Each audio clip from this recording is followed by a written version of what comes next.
Good Morning Business, le débat.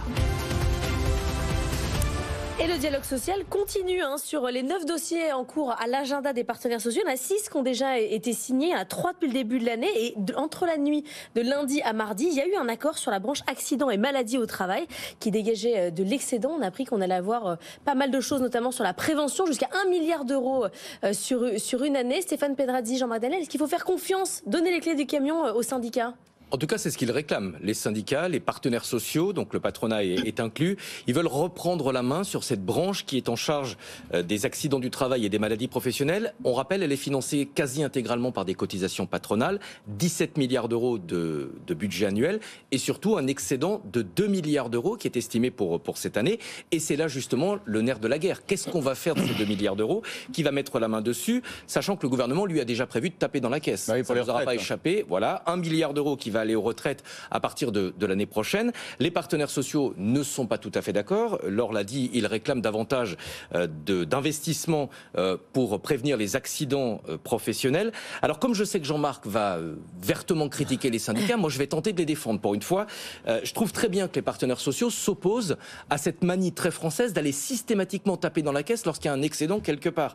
Si ce sont des cotisations payés par les entreprises, qui doivent être utilisés pour prévenir les accidents du travail et indemniser les victimes, alors que cet argent serve à ça ou effectivement à faire de la prévention. Ou à baisser les cotisations. Ou à baisser les cotisations, mais en tout cas pas utiliser cet argent pour aller faire autre chose. Donc je trouve ça très bien, même si c'est les syndicats, même s'il faut leur donner un satisfecit, que les syndicats s'opposent à cette manie très française. Ensuite, moi je m'interroge sur l'attitude du gouvernement, on en parle beaucoup, vous en avez encore parlé en début de semaine, le geste en direction des classes moyennes. En ce moment, le gouvernement, tout le monde a bien compris, est prêt à signer n'importe quoi, à valider à peu près tout, pour essayer de désamorcer la crise des retraites. Sauf qu'il n'y a pas d'économie en face. Comment est-ce qu'on va financer toute cette mesure ? Personne n'est capable de le dire. On a beaucoup de décisions qui budgétairement sont incohérentes. C'est pas le prof d'économie qui est Jean-Marc Daniel qui va me dire le contraire. Comment est-ce qu'on va financer tout ça au moment où les agences de notation commencent sérieusement à s'interroger sur notre trajectoire budgétaire ? Il est habile, Stéphanie. Il vous flatte et il vous flagelle en même temps. Il rend votre réponse délicate. Oui, je reconnais sur les syndicats, j'ai pas trop d'espoir. Je reconnais le talent et effectivement, il joue quand même en terrain relativement facile puisqu'il sait ce que je vais dire. Oui. Il sent ce que je vais dire, indépendamment de toute citation, de toute économie. On vous connaît un peu. Voilà. Non, alors simplement juste pour rebondir sur ce qu'il a dit, effectivement, la branche assurance accident du travail dégage des excédents et l'État s'abat là-dessus pour financer les retraites. Mais pourquoi c'est l'État qui s'abat là-dessus pour financer les retraites ? Parce que l'État a été obligé de constater l'incompétence des syndicats dans la gestion du régime de retraite qui a été confiée aux syndicats, aux partenaires sociaux en 1946.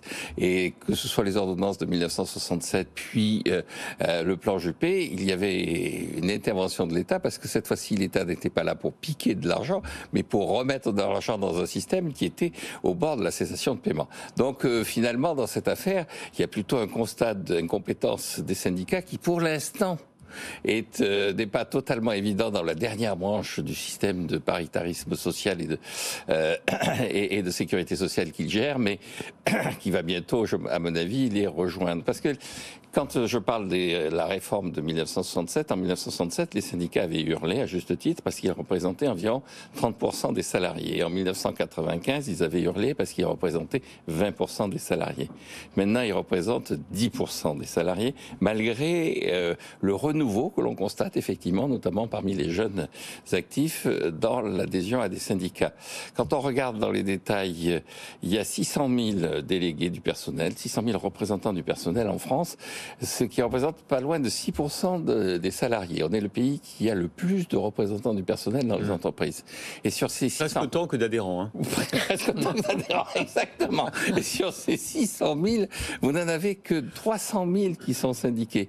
C'est-à-dire qu'à la base, quand il s'agit de choisir des représentants du personnel, les actifs, les salariés choisissent des gens qui ne sont pas syndiqués. Donc vous dites qu'ils sont illégitimes pour... Je pense qu'ils sont relativement illégitimes, et d'autant plus que pour conclure, on va vers quand même une évolution de la population active, et là on rejoint là aussi un de mes dadas, qui sera marqué par la relation client-fournisseur plutôt que employeur-employé. Mais ça, c'est dans vos rêves les plus fous. Mais pour l'instant, il y a encore plus de 20 millions de salariés. Quand même, oui, mais on a dépassé les 2,5 millions d'auto-entrepreneurs cette année et on s'augmente au rythme de 300 000 par an.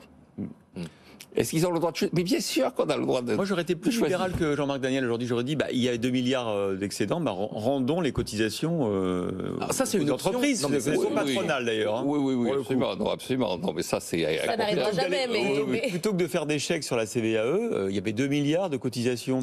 Oui, tout à fait. D'excédents. C'est une question de prix aussi. Dire.